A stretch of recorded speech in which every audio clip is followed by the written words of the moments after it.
So I watched the Fallout Amazon show, and I gotta say, it's pretty great. It was extremely well made, the casting and set design were absolutely superb, and I was definitely soy-pogging at some of the references that the show was packed with. Stuff like having Frederick Sinclair show up in the flesh as a direct reference to Dead Money was kind of unreal to see, and seeing how he looks, kind of makes the Dead Money story make more sense to me. I really loved Ella Purnell as Lucy. Norm's investigation into the truth about his vault was a great side story.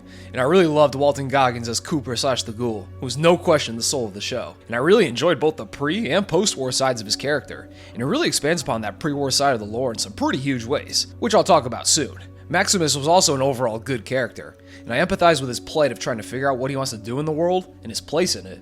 But I also found him a bit stiff compared to the other characters, which made him harder to like than say Lucy or the Ghoul. Bro doesn't reveal much about himself beyond some vague flashbacks, and he kinda walks around like a glum Easter Island head most of the time, and I hope we learn more about him in the next season, which is already confirmed to be happening. However, my favorite part of the show was just how true it was to the game's themes and tone it was, and how it was surprisingly more in line with the first two games' tone and sense of humor than say Fallout 3 or 4. And in fact, this show absolutely whoops those Bethesda-made games in the story and characters department. And despite the full-on Fallout 4-derived visual style, there was a lot of moments that seemed very Fallout 1 and 2 to me, like Lucy meeting that Wastelander guy who had shit leaking out of his underwear, the Enclave puppies getting incinerated if they're too small at birth, crude references to sex, along with the over-the-top gory violence of dudes getting their heads and limbs blown off, just like in the games. Although it isn't perfect, if it wanted to be one-to-one with the games, a headshot should cause the head to fall right off the neck like it was guillotined or something.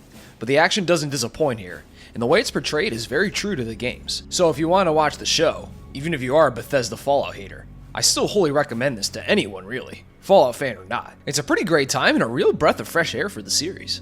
However, this show has literally and figuratively dropped a nuke on the pre-established lore of the series, as Bethesda returned to Los Angeles to set the show, a location with 3 games of pre-established lore to deal with, and their solution to getting around this lore was interesting, to say the least. So today, I'd like to try and examine what the show reveals to us about what has happened since New Vegas, and what I think we may see from the Fallout universe going forward. So no more fucking around, and let's take a look at Fallout's new, Todd-approved lore. Also, obviously, heavy spoilers for the Fallout TV show.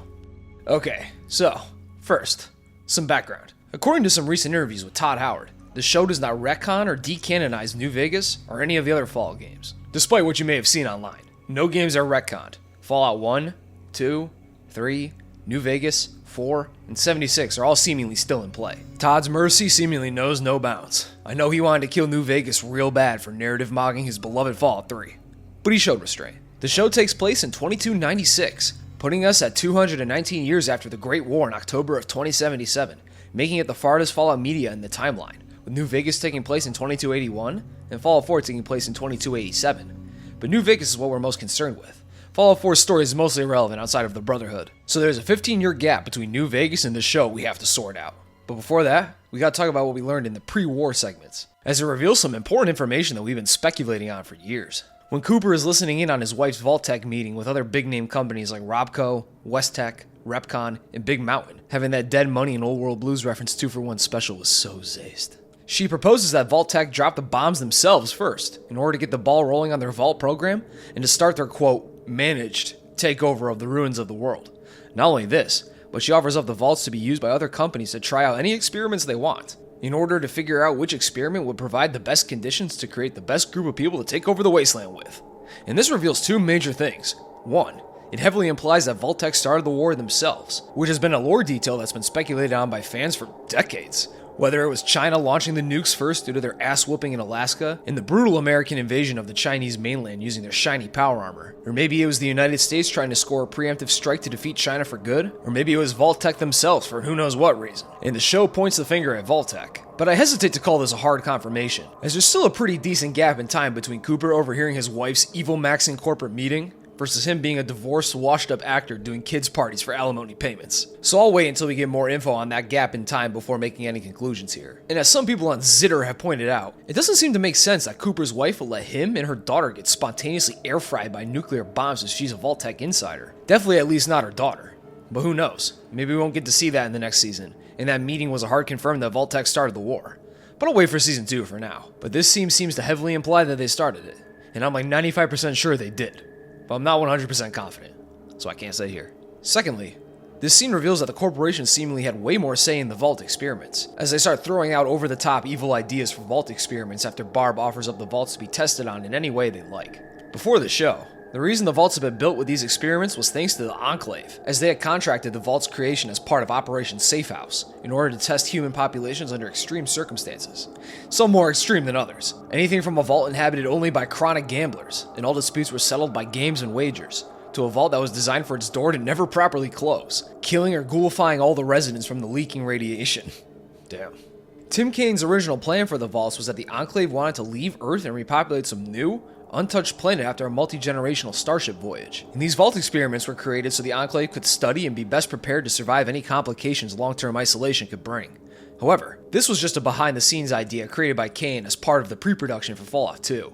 But he had left Fallout 2's development early on, and after the game came out, it was clear that whatever plans the Enclave may have had for a spaceship had fallen through, and they had switched up their plans to instead create an FEV-based virus to genocide all non-Enclave humans and mutants off the face of the former United States, which they would then repopulate to create their Enclave-topia. But the Enclave were just one half of this operation, as Vault-Tec were the ones that actually build and execute on these vaults. And until this show, Vault-Tec had still been a very mysterious organization, and it was unclear how much agency they had on Project Safe House, whether they are just another arm of the Enclave, were independent but completely beholden to the Enclave, or were the true masterminds all along. We just didn't know. And this show reveals that Vault-Tec had full agency and awareness as to what they're doing with the Vaults, recontextualizing what we know about the Vault experiments. And now the Vault experiments are much more than just an Enclave social experiment. Now some of these CEOs could still be a part of the Enclave, as CEOs were part of the original Enclave alongside politicians, high-ranking government officials, doctors, and engineers. But the Enclave is never mentioned in the pre-war scenes, nor are the Vaults framed as an Enclave operation. And Vault-Tec seem to be working completely within their own interests and are pulling the strings in this scene. And as far as we know, guys like House and Sinclair weren't members of the Enclave. So this leads me to believe that the idea for Vault experiments was created and led by Vault-Tec themselves, not the Enclave. And the Enclave seemingly were just in agreement with Vault-Tec's plans, and had worked with them for their experiment data and access to unmutated and unirradiated human test subjects if need be. Like in Fallout 2, when the Enclave abducts all the residents of Vault 13 for FEV kill drug experimentation. We also know that the Enclave is indeed still around in some capacity as of 2296, as Wilzig works in and escapes from some sort of Enclave research facility in an unknown location with his cold fusion neck pill and CX-404 meat, and he knows Lucy's name in her Vault's experiment after meeting her, so it seems the Enclave and Vault-Tec still have some communication. However, at this point, the Enclave must be in pretty rough shape, taking crippling L's in both Fallout 2 and 3, with their oil rig HQ and Raven Rock super base both getting atomized by our protagonists during those games' stories. And in New Vegas, the Enclave had been reduced to a handful of old, bitter remnants who are short on hope and personal peace. So, with a hobbled Enclave, it seems that we're setting the stage for a new villain to appear, and that villain, as lore YouTubers Synonymous theorized, is Vault-Tec themselves. In the final episode, Norm finally gains access to Vault 31, the lead vault of their 3 Vault experiment, and he finds it full of dozens of cryogenically frozen pre-war Vault-Tec execs and insiders, and the place is only attended by one person, Bud Askins. Well, his brain at least. It seems that he couldn't afford a Robo-Brain body for himself, so he got stuck in a Roomba brain. Inside 31, Norm learns that Vaults 32 and 33 were created as a way for these execs to create and control a population of Vault dwellers who are wholly loyal to their cause of management, interbreeding their best residents together, and thawing out to serve as overseers for Vault 32 and 33 to make sure their plan continues smoothly. Lucy's father is one of these thawed execs, which is revealed in the form of de-aged Kyle MacLachlan face CGI. But the most important thing about Vault 31 is that it has no indication that it's Enclave. There's no Enclave flags or insignias to be found, and it seems to be wholly Vault-Tec owned and operated. Now, a Vault designed around an experiment of selective breeding and population control is nothing crazy, but the reveal of dozens of frozen Vault-Tec execs willing to carry out their mission centuries into the future is a new development. As up until this point, Vault-Tec was pretty hands-off once the Vaults were built, and we could safely blame any nasty experiments on Enclave meddling. But now, it seems there's a whole new faction of villains waiting in the wings, and depending on where Hank is running off to, who was last seen running off towards the direction of New Vegas, holy based, but he may be running off to go link up with some other Vault, a Vault-Tec control bunker of some kind, maybe even Mr. House, who knows, but wherever he's going, he seems to know where to go, so I wouldn't be surprised if he ends up in the company of more Vault-Tec goons hidden out there somewhere in the Mojave, but all that shit's for Season 2. But based on all of this, it seems Vault-Tec as a faction may be waking up real soon, and that could be serious trouble, as Hank blew Shady Sands to fucking smithereens, leaving only a massive crater where the city used to be, which tells us that Vault-Tec is still nuclear capable, and is willing to nuke anyone in their way for any reason. Hell, Hank did it just because his wife left him. Speaking of Shady Sands, what happened? My beloved NCR got off-screened by a nuke? Say it ain't so, Todd. You bastard. You whore? Well, let me calm down.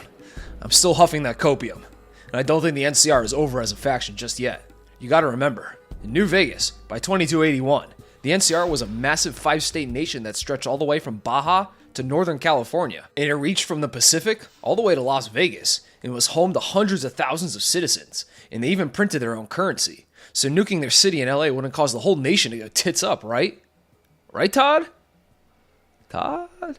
Well, back to what I was saying. The show takes place in and around the immediate Los Angeles area, which in Fallout 1 and 2 was widely known as the Boneyard.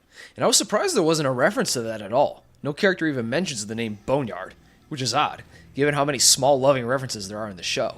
Thaddeus even uses a Fallout 1 and 2 style 10mm pistol, so I'm just a little surprised it didn't come up once. But anyway, it seems that the NCR has almost no presence in the LA area anymore, and it also seems that Shady Sands has gotten up and moved to be right on the outskirts of ruined Los Angeles, as when Lucy and Maximus are admiring the crater that used to be Shady Sands. The skyscrapers of blown up Los Angeles are literally a stone's throw away behind it, whereas in Fallout 1 and 2, the real Shady Sands is a solid distance away from the Boneyard, far to the northeast, and even beyond Death Valley. So unless this is another city also named Shady Sands in honor of the original settlement or something, this seems to be a pretty huge locational retcon. But I can't say for sure, as Shady Sands in the show is so insanely off from its previous location in the games, it's a bit hard to believe.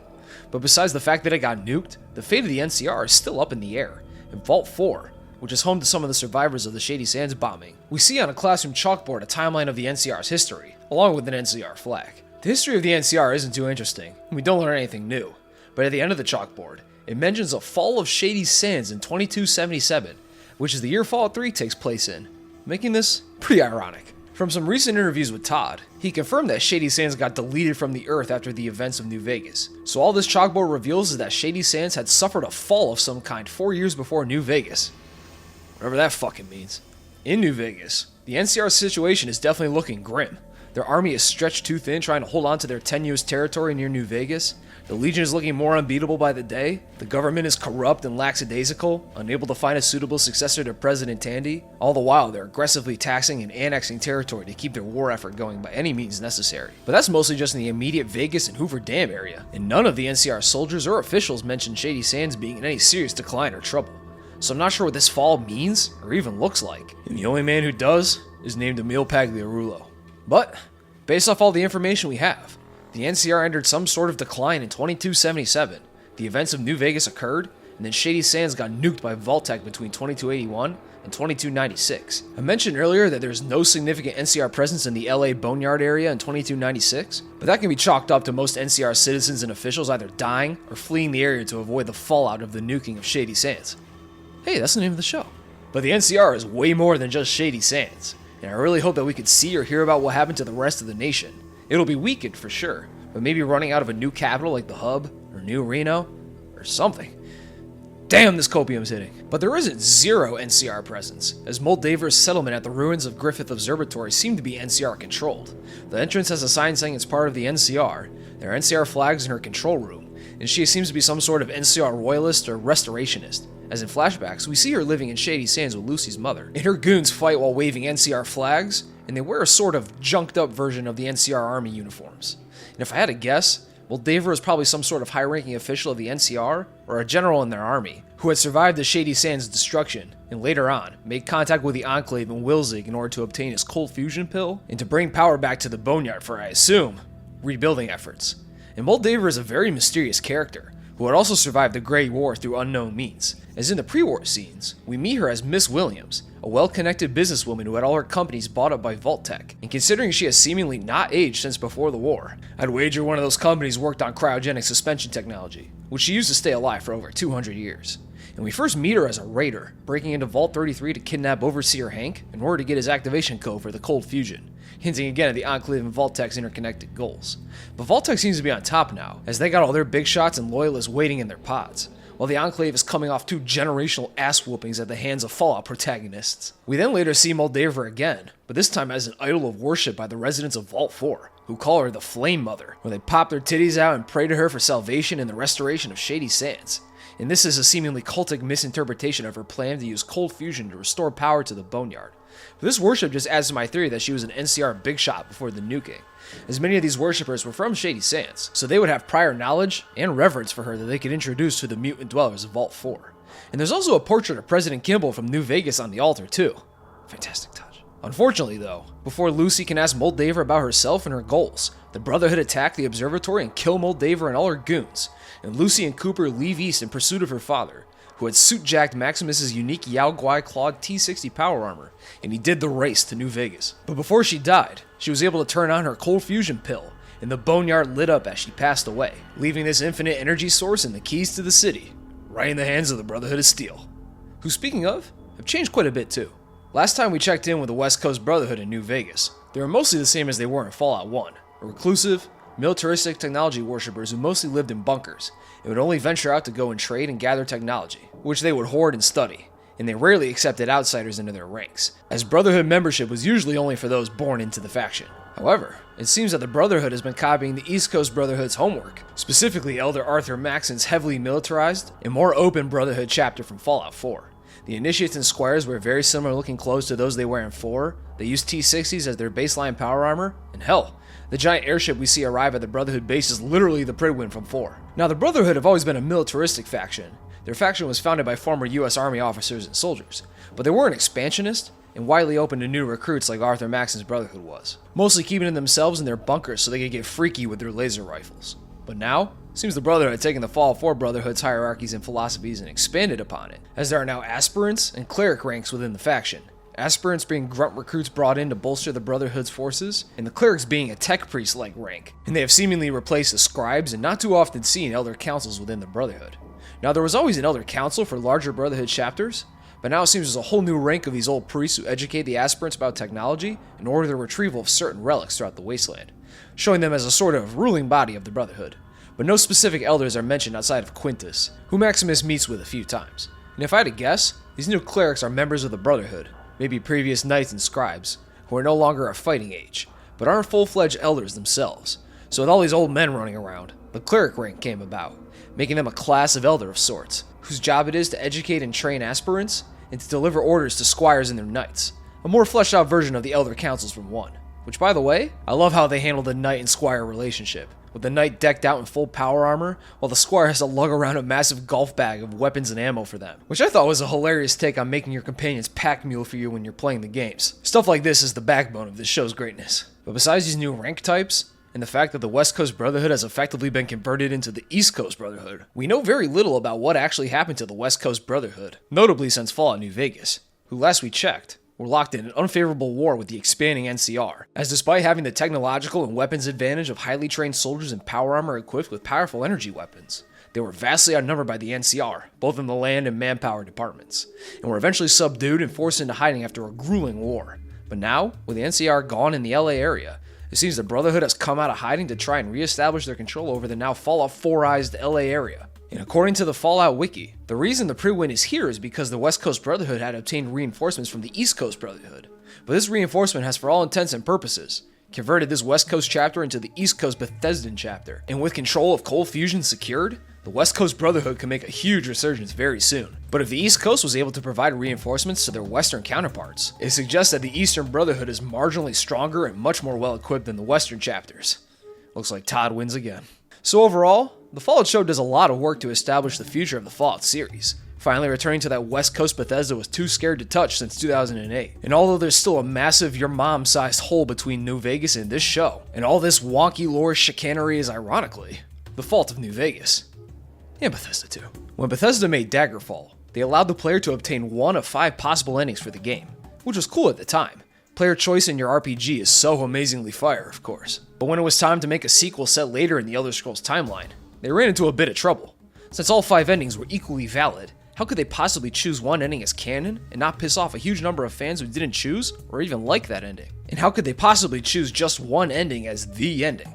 So their solution was to say fuck the bathwater. The whole damn tub is going out with the baby, and they canonized each ending, saying all the potential endings happened at once, called it the warp in the West, and moved on. It's clumsy as shit. but it got the job done. And it was even able to add a bit more mystique to the lore, as all 5 contradictory events happening at once, and the timeline breaking sounds pretty cool. It fits well within the setting of Elder Scrolls. And I think that's kind of what's going on here. All 4 endings to New Vegas, NCR, Legion, Mr. House, and Independent Vegas are equally valid endings for the game, and Bethesda is seemingly unable to pick an ending to move forward with. Nor do I think they want to. Fans are already pretty pissed at the show's lore alterations, despite how much skirting around the facts they do. So canonizing just one of the New Vegas endings would probably make them angrier. So instead, they're moving a few years ahead and are going to solve this story conundrum by making any potential New Vegas ending completely irrelevant. Unless they're canonizing that Mr. House ending, as the Lucky 38 is still standing tall and strong in the noticeably more damaged New Vegas. But it seems like some sort of conflict beyond just the battle for Hoover Dam went down here. We see Mr. House in the flesh in the Vault-Tec meeting scene, but his current status is unknown, and the Legion, as far as I can recall, isn't mentioned or seen at all in the show, so their fate is up in the air too. But I'm going to take a guess, and I'm going to say that the battle for Hoover Dam went down, but shortly after, Vault-Tec intervened and attacked the city, driving the Legion and NCR away, and either killing or neutralizing Mr. House, roughing up New Vegas along the way, which renders any of the 4 potential New Vegas endings irrelevant. I assume Hank is on his way to link up with some sort of Vault-Tec command, and from there, hopefully we can learn the fate and status of New Vegas, the NCR, and the Legion. Because as of now, there's simply too much information missing as to what happened in that 15-year gap between New Vegas and the show. Todd's got us by the balls here, giving it a tug and squeeze with every plot reveal and lore morsel he gives out in interviews. Just let go, man. Please, just tell me my NCR is alright. Bethesda could have avoided this situation by not setting the show in a pre-established location in the furthest point in the timeline so far. But it also seems very intentional, as it's laying the groundwork for Vault-Tec to step into the Enclave's shoes as the big bads of the franchise. And they did a sort of soft reset on the timelines and factions that were left off in New Vegas to get the ball rolling on this new path for the series. Fallout 3 and 4's side of the lore is irrelevant outside of the Brotherhood coming back west. Not much going on in Boston these days, it seems. And Fallout 76? That's not real. But it seems like we're entering a new era of Fallout. Again. And maybe it'll be focused on re-establishing the NCR, or some brand new faction. But Bethesda seem to have a fetish for Fallout games only taking place in lawless wastelands where half the population are shirtless raiders, and the other half are dirt-encrusted settlers living in isolated shotgun shacks, or in ramshackle towns made out of sheet metal and plane parts. And I really hope they can start to move towards that Fallout 2 and New Vegas-styled settings of the post-apocalypse, with deep and developed factions, settlements that aren't just at best metal shack slum towns, and high-reaching political intrigue that affects the wasteland at large. Or I guess we can just keep looter-shootering in desolate cities for another 200 years.